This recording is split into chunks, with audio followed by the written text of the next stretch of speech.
Mga master, okay lang bang? Huwag niyong skip ang mga ad sa aking mga video kung okay lang mga master. Salamat sa solid na suporta po. Yon, what's up mga masters? Nandito na naman tayo sa panibagong araw, panibagong kabanata na naman ang pagsasama-samahan natin ngayon guys.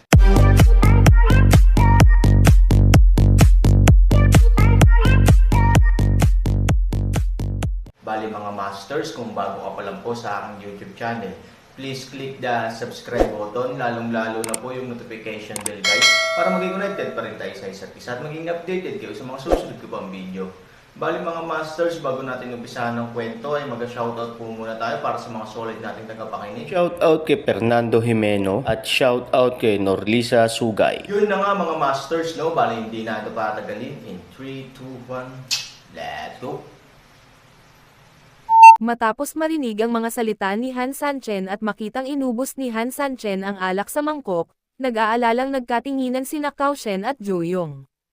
Alam na alam nila ang isang bagay, iyon ay, kung mananatili silang tahimik sa oras na ito, kung gayon para sa kanila, ang mga gawain ngayon ay maaaring magtapos dito.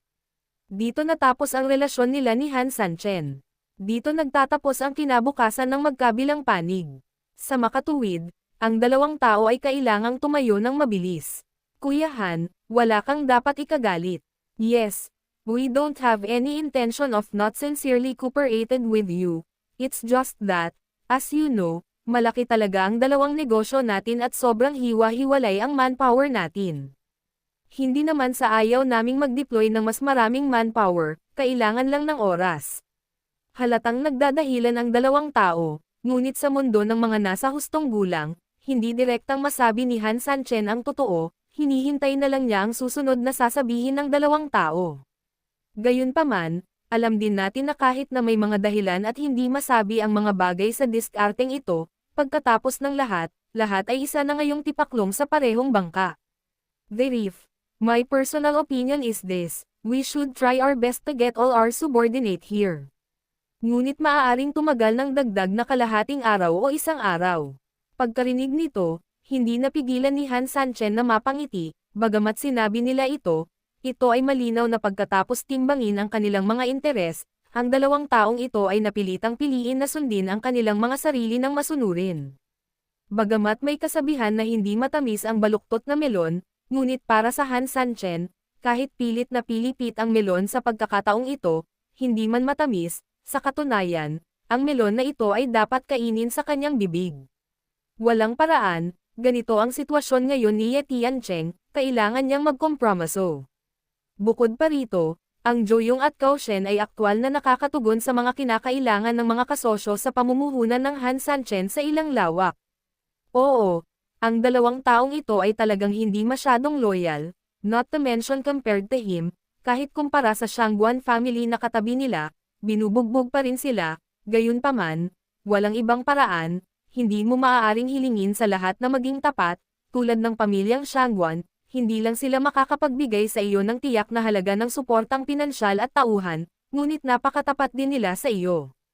Siyempre may mga ganyan, at siguradong hindi mababa ang proporsyon, ngunit ang problema ay walang maaaring maging maayos. Kung ang Han Sanchen ay makahanap ng sapat na mga taong tulad nito, malamang na hindi ito magtatagal o kahit na sandali, ito ay tumatagal ng mahabang panahon. Gayunpaman, anuman ang kasalukuyang sitwasyon ng Han Sanchen o ang kasalukuyang mga pangangailangan ng pag-unlad, sa katunayan ay walang oras upang payagan ito. Sa makatuwid, ang mga kinakailangan ng Han Sanchen para sa mga kasosyo sa negosyo ay dapat na medyo mababa, isa lamang ay sapat na. Sa pag-iisip nito, tumanggo si Han Sanchen, sa totoo lang, hindi mahalaga ang kalahating araw o isang araw, ang mahalaga ay nagtutulungan ang lahat.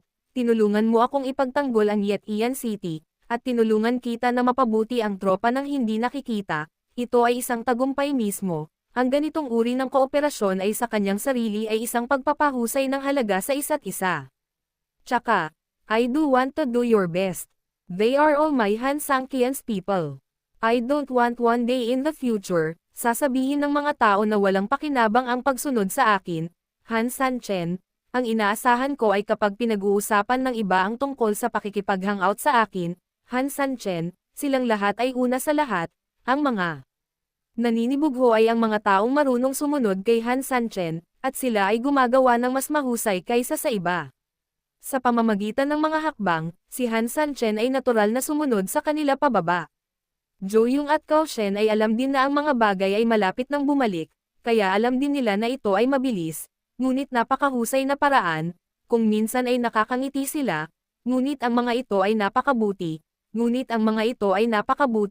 minsan ay nakakangiti, ngunit ang mga ito ay napakabuti, ngunit napakaganda ng paraan. Partner tayong lahat, we can adjust the team and there is always a chance, may kanya-kanya tayong kahirapan, pero huwag na nating pag-usapan iyon, dahil lahat tayo ay nasa iisang bangka, dapat tayong maghanap ng mga paraan upang malutas ang mga paghihirap na ito. Oo, tama si Cao Shen, magkakaroon ng iba't ibang mga problema sa hinaharap, ngunit ang mga problema ay hindi kakilakilabot, we can just try our best to solve them, ngumiti din si Jo Young. Tumanggo si Han Sanchen, ang bait-bait din ni Su Yingxiao at mabilis na inabot kay Han Sanchen ang isa pang mangkok na puno ng alak. Pagkakuha ni Han Sanchen ay kinuha niya ang wine bowl at sumaludo sa lahat, wala na akong sasabihin, let's drink to our first. Worries or worries, kahit gaano ka pa magsalita, walang kwenta, let's speak with facts, let's do it.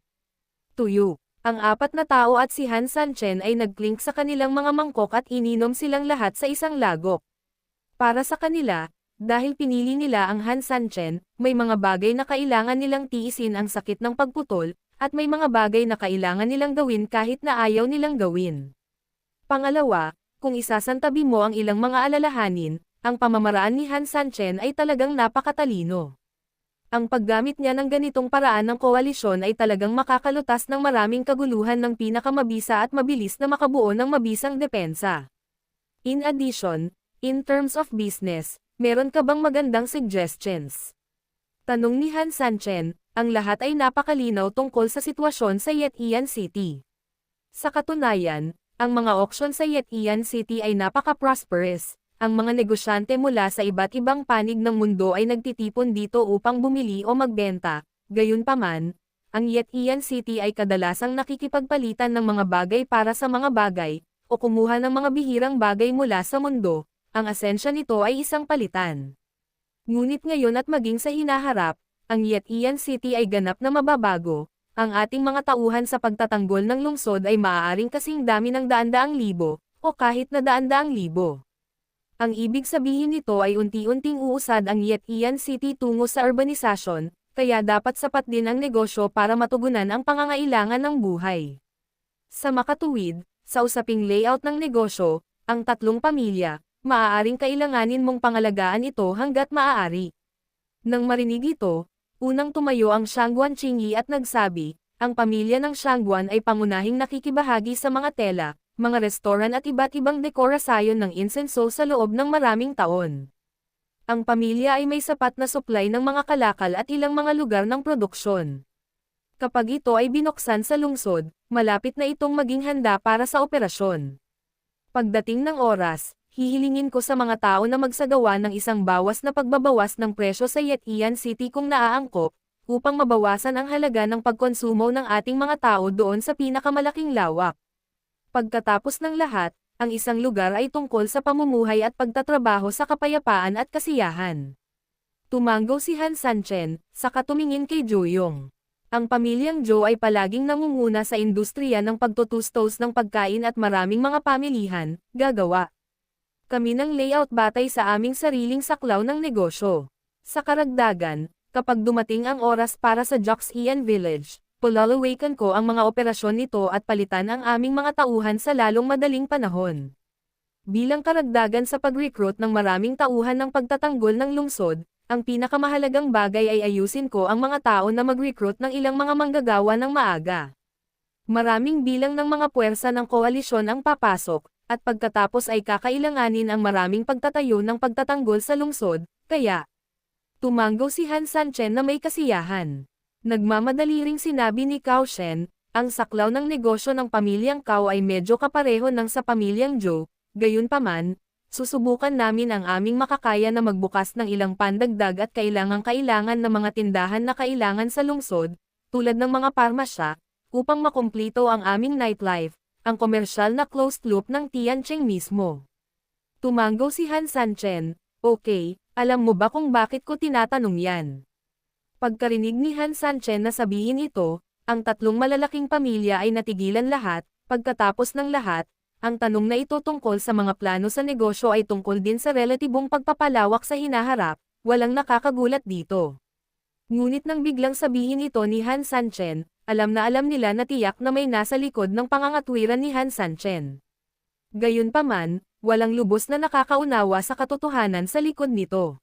Pagkakita sa apat sa kanila na nalilitong nakatingin sa kanya, hindi napigilan ni Han Sanchen na mapangiti ng mahina at sinabing, isipin mo ito, sa isang tiyak na pananaw, mayroon ba kayong tatlong pamilya na hindi nakikitang nakatali sa Yetian City?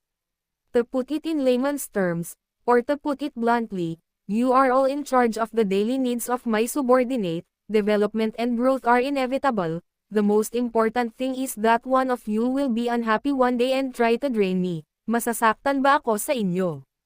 Very powerful. I know, when I say this, you will all say, you promised not to do anything. In fact, this matter is just like my promise to you that I will not touch your people.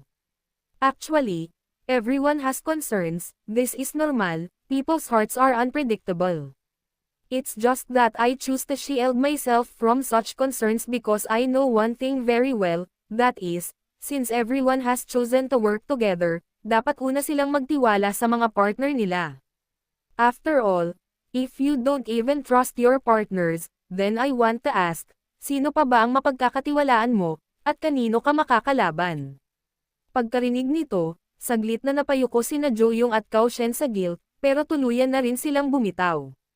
Umikot si Han Sanchen sa isang malaking bilog at tila nag-uusap tungkol sa iba pang mga bagay sa sandaling ito, but then the conversation changed and, good guy, pinilit mo siyang umikot ulit. Pero kung pag-iisipan mong mabuti, may sense talaga ang sinabi ni Han Sanchen. Nag-aalala sila na baka may peka na sila ni Han Sanchen, pero bakit hindi nag-alala si Han Sanchen na may peka na sila? Lahat talaga ay may dahilan para maghinala sa isa't isa. Gayunpaman, dahil pinili ng lahat na makipagtulungan, dapat talaga silang magtiwala sa isa't isa ng walang kondisyon. Kung ang pangunahing pinagkasunduan na ito ay hindi maabot, ang lahat ay magiging walang kabuluhan. Sa pag-iisip nito, wala nang sinabi pa ang dalawa, ngunit sa kanilang mga puso ay tuluyan na nilang pinakawalan ang usapin ng paghipo sa kanilang sariling mga tao ngayon lamang. Nang makita ang banayad na pagbabago sa mga ekspresyon ng dalawang tao, alam din ni Han Sanchen na ang kanyang layunin ay nakamit. Ayaw niyang maging bitter ang dalawa sa katotohanang gusto niya sila, bagamat nag-aatubili silang pumayag ngayon, kung may puwang sa kanilang mga puso, magbabago ang lahat sa paglipas ng panahon. Kung hindi mo binibigyang pansin ang paglutas ng ilang mga bagay sa una at magulo lang, maaari silang bumalik sa iyo balang araw sa hinaharap at maging sobrang hindi ka komportable. Okay, now that everyone understands my difficulties, I won't say much else, let's take a rest later. Kapag nabawi mo na ang lakas mo, gagawa kami agad ng aksyon pagkabalik sa Yetian City. Oo, pagkatapos magpaalam sa lahat, hindi nagpapahinga si Han Sanchen, sa halip, umupo siya sa ilalim ng puno at nagplano ng lungsod sa hinaharap. Lumapit si Ivory at marahang hinaplos ang mga balikat ni Han Sanchen, bakit, hindi ka pa rin nagpapahinga? Marahan na ngumiti si Han Sanchen, bagamat ang tatlong pangunahing pamilya ay sumang-ayon na tumulong at pansamantalang nalutas ang marami sa kasalukuyan at hinaharap na mga problema ng Yetian City, mayroon pa ring isang pinakamalaking problema. Oo, iyon ang orihinal na saklaw ng impluwensya ng lumang lungsod. Ang matandang Panginoon ng lungsod ay palaging kinokontrol ang Yetian na lungsod, para sa kanya, ang Yetian City ay palaging nasa ilalim ng kanyang buong kontrol. Sa pagdating ng Han Sanchen, pinili ng matandang Panginoon ng lungsod na sundan si Han Sanchen upang maghimagsik sa kabila ng labis na pagsupil ng mga lumang puwersa. Ngunit hindi ito nangangahulugan na ang matandang Panginoon ng lungsod ay tiyak na handang ibahagi ang kanyang jurisdiction sa lungsod. Ang mga buwis ay nababawasan, ngunit ang kapangyarihan ay nahahati, para sa mga tao, ito ay isang pag-aaksaya ng oras. Sa makatuwid, Ang ilang mga karapatan at interes ng matandang Panginoon ng lungsod ay dapat ding protektahan sa isang tiyak na lawak. Ngunit kapag pumasok na ang puwersa ng koalisyon, magkakaroon talaga sila ng kani-kanilang mga istasyon more or less, at dahil ang mga istasyong ito ay mga tropa ng friendly business partners, ang pag-iiwan sa Old City Lord na namamahala sa kanila kapag nangakong hindi na mamamahala sa iba ay hindi laban sa kanyang sarili, mukha. Kung ang matandang Panginoon ng lungsod ang namamahala sa kanilang tirahan, hindi nito aalisin ang mga karapatan ng matandang Panginoon ng lungsod, ngunit ipaparamdam nito sa tatlong malalaking pamilya na kinokontrol natin sila ng nakabalat kayo, bagaman maaaring wala tayong anumang intensyon sa bagay na ito, nag-aalalang sabi ni Han Sanchen. Tumanggaw si Ivory, oo, maaaring hindi alam ng tatlong malalaking pamilya ang relasyon sa pagitan ng pamilya Luo at sa atin.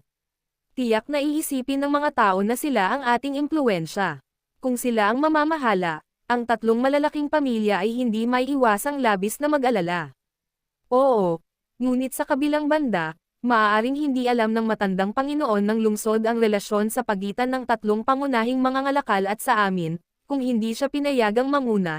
Nag-aalala ako na magkakaroon ng labis na pangangalaga dito, dahil pinalitan natin ang iba sa militar, at kung nais mong hatiin ang mga lungsod ng ibang tao ng direkta, gagawin ko rin. Isang mahabang buntong hininga ang pinakawalan ni Han Sanchen, ang bagay na ito ay naging isang malaking problema ngayon, parang mahirap kumbansihin ang publiko kahit anong gawin mo. Ano sa tingin mo? Tanong ni Su Yingxia kay Han Sanchen.